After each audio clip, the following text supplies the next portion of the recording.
오늘의 주요 뉴스입니다. 인권운동가 마틴 루터킹 워싱턴 대행진 60주년에서 인종차별 철폐 소리가 외쳐댔습니다.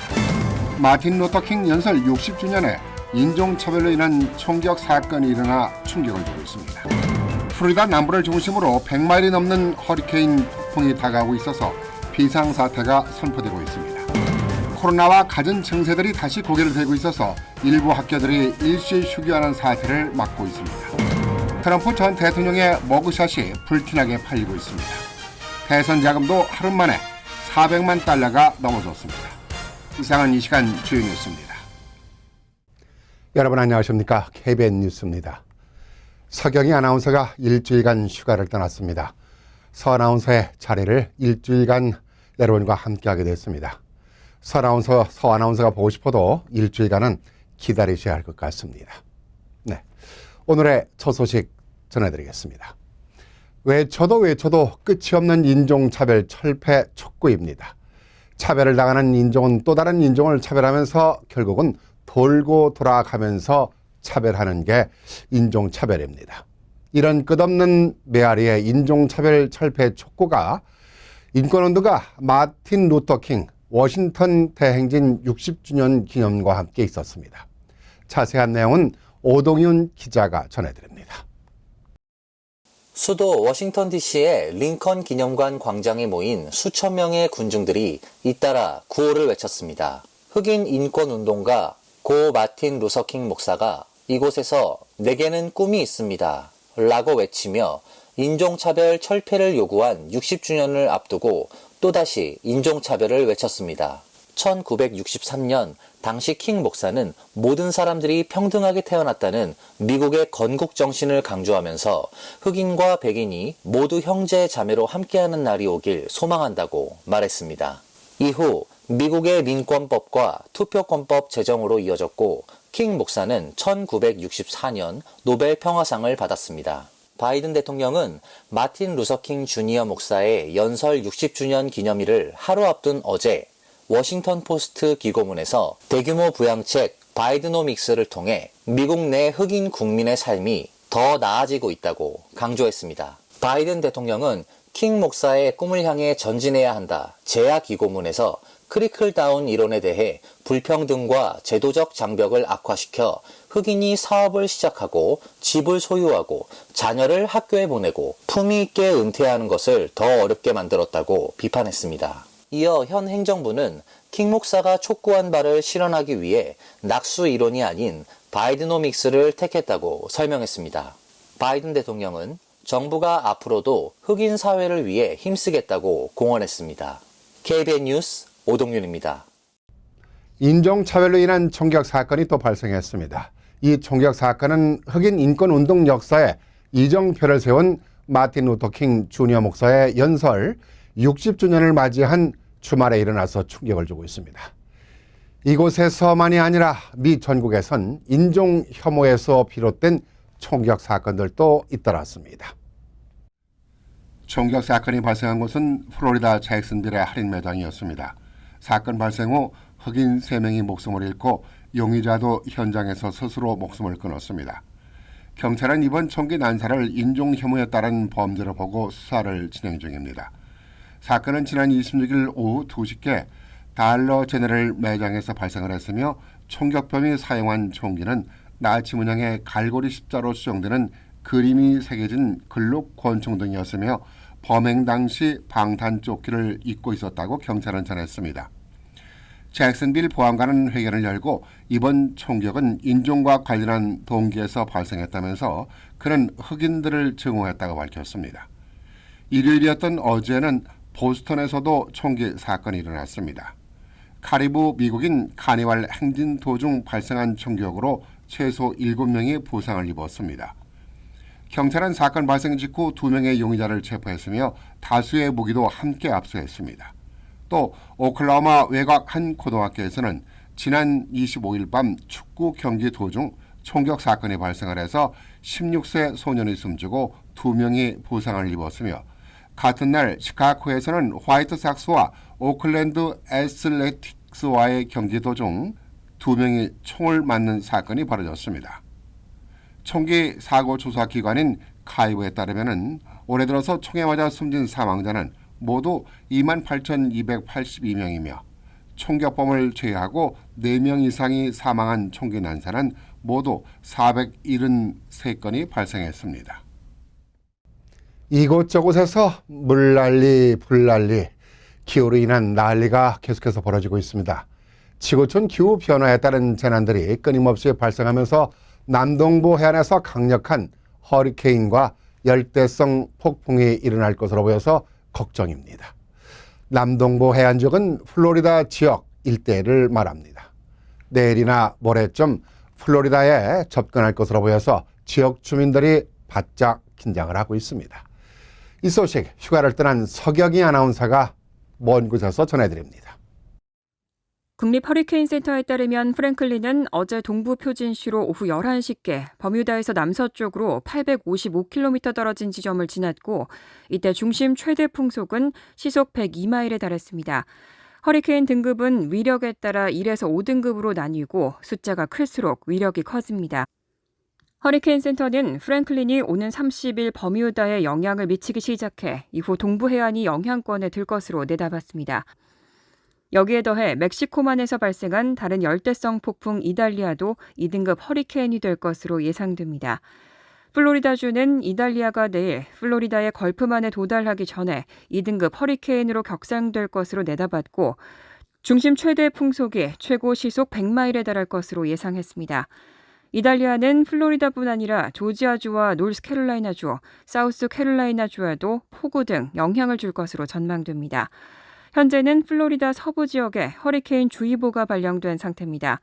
지난 26일 론 디센티스 플로리다 주지사는 폭풍에 대비해 주내 33개 카운티에 비상사태를 선언했습니다. 최근 기후변화로 인해 허리케인이 더 많이 발생하고 더 강력해지고 있습니다.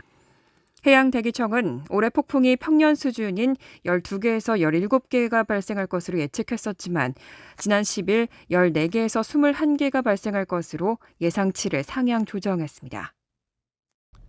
항상 그렇기도 하지만 오늘따라 걱정스러운 소식들이 더 많은 것 같습니다. 인종차별로 인한 총기 사건들이며 기후로 인한 재난 사건들이 앞선 뉴스들이었습니다. 코로나가 또다시 고개를 들고 있는 것 같아 걱정입니다. 코로나와 같은 감기 증세들이 증가하는 추세이고 이로 인해서 대면 수업으로 대체하는 학교들이 늘어나고 있습니다. 켄터키주와 텍사스주의 일부 학교들은 코로나와 독감에 걸리는 학생들이 늘어나면서 일시 휴교를 하기도 했습니다. 800여 명의 학생이 등록된 켄터키주의 리 카운티 교육권은 지난주 22일에서 23일 이틀간 휴교한 뒤 24, 25일은 대면 수업 대신 원격 수업으로 전환해 진행했습니다. 지난 8일 새 학기를 시작했는데 약 2주 만인 21일 전체 학교 출석률이 81%로 떨어졌고 교직원 14명이 병가를 했습니다. 교육부는 지역 내 광범위한 질병으로 인해서 휴교한다고 학부모들에게 공지했습니다. 카운티를 관할하는 공중보건 책임자는 코로나 독감 환자가 많이 보고되고 있다면서 리 카운티 내에서 최근 사례가 급증을 해서 학교를 폐쇄한 것이라고 설명을 했습니다. 특히 코로나 양성 판정이 증가하는 추세이며 집에서 자가검사 키트로 양성이 나온 뒤 공식적으로 신고하지 않은 사례까지 더하면 실제 감염자 수는 더 많을 수 있다고 전했습니다. 켄터키주의 마거핀 카운티 교육부도 지난 24일과 25일 학교문을 닫고 원격 수업을 진행을 했습니다. 지난주 학생과 교직원의 코로나 양성 사례도 총 40건 확인됐습니다. 텍사스주 카네스 카운티의 런지 교육부도 지난 21일 일주일간 휴교를 결정을 했습니다. 텍사스 보건부의 최신 보고에 따르면 지난 13일에서 19일 사이에 발생한 주간 코로나 확진자 수는 9,431명으로 전주의 7,711명보다 22.3% 증가했습니다. 코로나 의심 환자까지 더한 수치는 19,696명으로 전주보다 29.7% 늘었습니다. 미국 전체적으로 코로나 환자 수는 증가세를 보이고 있습니다. 질병통제예방센터 CDC 최신 데이터에 따르면 주간 코로나로 입원한 환자 수는 12,613명으로 전주보다 21.6% 늘어나면서 5주 연속 증가했습니다. 피해자 머그샷이 불티나게 팔리고 있습니다. 바로 트럼프 전 대통령의 머그샷입니다. 이 머그샷이란 범죄를 저지른 피의자가 구치소에서 얼굴을 공개하기 위해 찍은 사진입니다. 이런 일이 미국의 전직 대통령으로서는 최초에 일어난 일입니다. 다음 대선 출마를 앞두고 있는 트럼프 전 대통령은 머그샷으로 돈을 긁어 모으고 있으면서 선거 자금도 이틀 만에 무려 710만 달러를 모금하는 등 저력을 과시하고 있습니다. 지지율까지 올랐습니다. 트럼프 선거 캠프는 머그샷 촬영 다음 날인 지난 25일에만 418만 달러를 모금했다고 밝혔습니다. 418만 달러는 지난해 11월 트럼프가 2024년 대선 출마를 선언한 후 하루 모금액으로서는 가장 많았습니다. 트럼프 전 대통령이 지난 24일 조지아주 풀턴 카운티 구치소에 출두를 해서 체포 절차를 밟고 머그샷을 찍은 이후 머그샷이 담긴 티셔츠, 머그잔, 포스터, 심지어 버블헤드 인형도 만들어져 불티나게 팔리고 있습니다. 트럼프 선거 캠프가 선거 자금 모금 웹사이트의 온라인 스토어를 통해서 판매되는 머그샷 굿즈는 네버 서렌더라는 문구가 적힌 티셔츠가 34달러에 판매하고 있고 커피 머그잔은 25달러에 차량 범퍼에 붙이는 스티커는 12달러에 각각 팔리고 있습니다. 공화당 내부적으로서는 지지층 결집이 이루어지고 있습니다. 로이터 입소수 여론조사에서 공화당 응답자 52%는 트럼프 전 대통령을 지지했습니다. 이달 초 조사 때보다 5%포인트 급등했습니다. 소비 추출이 늘어나면서 물가 인상률을 잡겠다고 연준이 이자율을 수차례에 걸쳐서 인상을 했습니다. 연준이 이자율 인상으로 배가 불러오고 있지만 미국인들은 이자율 상승으로 어려움을 겪고 있습니다. 신용카드 대금이 계속 늘어나고 있는 것입니다. 단순한 통계가 아니라 개개인들이 처한 현실입니다.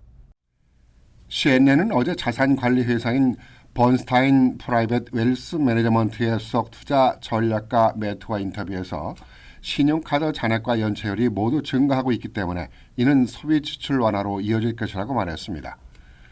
실제 지난 2분기 미국 가계부채는 17조 6천억 달러로 1분기 대비 0.1% 늘어났는데 이 가운데 신용카드 대금 증가폭이 가장 컸습니다. 신용카드 대금은 전기 대비 4.6% 늘어난 1조 3천억 달러로 사상 처음 1조 달러를 돌파를 했습니다. 신용카드 대금은 카드사의 월별 청구액을 납부하기 전까지 가계부채로 잡힙니다. 반면 저축액은 점차 줄고 있습니다. 샌프란시스코 연준에 따르면 정부로부터 코로나 팬데믹 재정 지원을 받고 봉쇄 기간 지출하지 않으며 쌓아둔 초과 저축액이 3분기 말이면 소진될 것으로 예상이 됩니다. 오는 10월 재개될 학자금 대출 상환도 소비를 둔화시킬 수 있는 요인으로 꼽힙니다. 웰스 파크은행에 따르면 학자금 대출받은 4,400만 명의 월 평균 상환액은 210달러에서 314달러 사이로 추정됩니다. 학자금 상환 재개로 미국의 한 가정당 가용 자산이 월 평균 180달러 줄어들 것으로 보고 있습니다.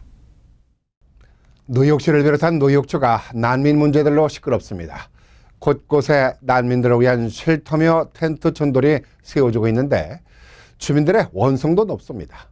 연방정부마저도 이에 대해서 지원이 제대로 이루어지지 않아서 어려움이 많아지고 있다 보니까 캐시 호컬 뉴욕 주지사가 조 바이든 대통령을 상대로 해서 난민 수용 위기 해결을 위한 행정명령을 발동할 것을 촉구하고 나섰습니다. 캐시 호컬 주지사는 지난 24일 바이든 대통령의 서한을 보내서 난민 신청 이민자의 문제의 책임은 전적으로 연방정부에 있다고 전제한 후 연방정부는 즉각 행정명령을 발동을 해서 더 이상 뉴욕주가 이 문제 해결에 부담을 갖지 않도록 해야 한다고 주장을 했습니다.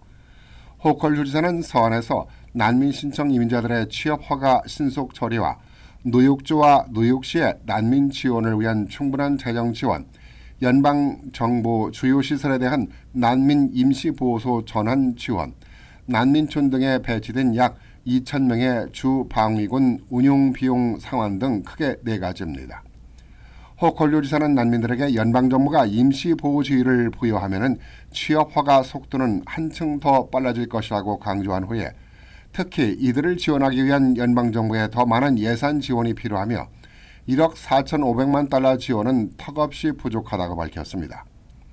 뉴욕주는 이미 이 문제 해결을 위해서 15억 달러를 지출을 했고 내년 45억 달러를 더 지출해야 하는 상황이라고 강조했습니다.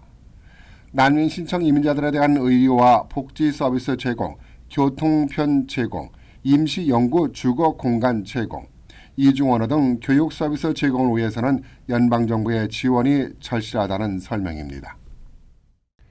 비만 치료제를 구입하는 데도 부자와 가난한 자를 차별하고 있습니다. 부자들은 쉽게 구입할 수 있는 반면에 가난한 사람들은 이마저도 쉽게 구입하기가 어렵다고 합니다. 뉴욕타임스는 어제 보험 분석 업체인 트릴런트를 이용해서 지난해 뉴욕 맨하탄 어퍼 이스트 사이드 주민 2.3%가 오젬픽이나 위고비 등 비만 치료 주사제를 처방받았다고 보도를 했습니다. 이 지역은 뉴욕의 대표적인 상류층 거주지로 교육과 경제적 능력뿐 아니라 건강과 관련한 각종 지표가 다른 지역 주민들에 비해서 월등하게 높은 곳입니다. 2015년 통계에 따르면 이 지역 주민들의 평균 수명은 85세로 뉴욕에서 가장 높을 뿐만이 아니라 이스트 할렘의 평균 수명 76세보다 9년이나 높았습니다. 뉴욕 타임스는 이 같은 현상이 경제, 사회적 불평등이 반영된 결과라고 지적을 했습니다. 비만 치료제의 선풍적인 인기로 인한 품귀 현상 때문에 실제 비만 치료제가 필요한 환자들은 약을 구할 수 없는 상황에 몰렸지만은 부유층들은 쉽게 치료제를 구할 수 있다는 것입니다. 간추린 소식 전해드립니다. 민주평화통일자문회의 의장인 윤석열 대통령은 지난 25일 21기 민주평통 뉴욕협의회 회장에 박호성 전 미주지역회의 간사를 임명했습니다. 박 신임 회장은 16기에서 17기 민주평통 미주지역회의 간사를 연임한 것을 비롯해 16기 뉴욕평통 수석부회장과 30대 뉴욕 한인회 수석부회장 등을 역임한 바 있습니다. 박호성 신임 회장은 오는 9월 1일부터 2025년 8월 31일까지 2년간 뉴욕 평통을 이끌게 됩니다. 운영위원회는 김영길 한미연합회 총괄회장이, 상임위원회는 정용일 변호사와 마영애 국제탈북민 인권위원회 대표, 이선용 전 뉴욕 로타리클럽 회장이 임명됐고 미주 부의장에는 강일환 전 LA 한인 상공회의소 회장이 임명됐습니다. 플로리다주에서는 박사과정 유학생이 자신의 아파트 윗집 현관문 아래에 주사기로 화학약품을 주입한 혐의로 체포됐습니다. 중국 출신 유학생 쉬밍리는 위층에 살고 있는 주민에게 화장실 변기 소리가 시끄럽다며 여러 차례 소음에 대한 불만을 제기한 적이 있는 것으로 알려졌습니다. 위층 주민은 자신의 집에서 화학물질 냄새를 맡고 구토를 시작한 뒤 집 밖에 카메라를 설치했고, 설치된 카메라에는 아래층에 사는 리가 집 현관문을 통해 액체를 주입하는 장면이 찍혔습니다. 리는 경찰에 체포돼 스토킹과 화학물질 살포, 유해물질 소지 등의 혐의로 기소됐습니다. 비영리단체 모빌리제이션 for 저스티스가 최근 법원에 제출한 소장에 따르면 2021년 1월부터 뉴욕시 TLC 규정 위반으로 발급된 티켓은 약 5,500장으로 벌금만 800만 달러에 달합니다. 이 가운데 최소 100만 달러가 징수됐는데 70만 달러는 JFK 공항과 라과디아 공항에서 실시된 TLC의 무면허 픽업 차량 비밀 단속을 통해 이뤄진 것으로 나타났습니다. 자료에 따르면 TLC가 무면허 공항 픽업 차량 단속에 적발된 운전자의 86.5%는 비백인으로 조사됐습니다. 백인 운전자는 거의 단속되지 않았다는 것으로 이 단체는 TLC 단속이 비백인을 표적으로 하고 있고, 첫 위반에도 최대 1,500달러의 벌금을 부과하는 등 주 헌법 및 기본권을 침해하고 있다는 주장입니다. 메트로폴리탄 교통공사는 지난 24일 케이블카 트램웨이 정차역인 맨하탄 2번가에서 59가역과 루즈벨트 아일랜드의 트램웨이 플라자역에 옴니 시스템 설치를 완료하고 서비스를 시작했다고 밝혔습니다. 따라서 트램웨이를 통해 맨하튼으로 출퇴근하는 루즈벨트 아일랜드 주민들은 옴니 결제를 통해 보다 쉽게 전철 및 버스 환승을 이용할 수 있게 됐습니다. 트램웨이는 매주 일요일부터 목요일 오전 6시부터 다음날 오전 2시까지, 금요일에서 토요일에는 오전 6시부터 다음날 오전 3시 30분까지 매 7분에서 15분 간격으로 운행합니다. 환율과 증권 소식입니다.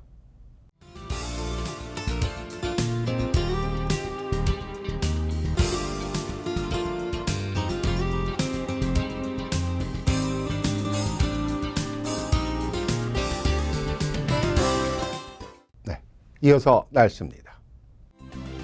화요일은 흐린 가운데 때때로 소나기 내릴 가능성이 있습니다. 낮 최고 기온은 75도, 섭씨 24도, 밤 최저 기온은 70도, 섭씨 21도로 예상됩니다. 수요일 역시 흐리겠고 오후까지는 때때로 천둥 번개를 동반한 소나기 내릴 가능성이 있습니다. 목요일은 화창하겠습니다. 8월의 마지막 주입니다. 벌써 입추도 처서도 지났고 며칠 있으면 이제 9월이 됩니다. 그래서 그런지 날씨가 아침 저녁으로 선선해지고 있습니다. 환절기라 감기에 조심하셔야겠는데요. 더 조심해야 할 것은 요즘 코로나와 같은 증세들이 다시 돌고 있다고 합니다. 건강해지고니까 조심 또 조심하시기 바랍니다. 이상으로 KBN 뉴스를 마치겠습니다. KBN과 함께 즐거운 저녁 되시기 바랍니다. 감사합니다.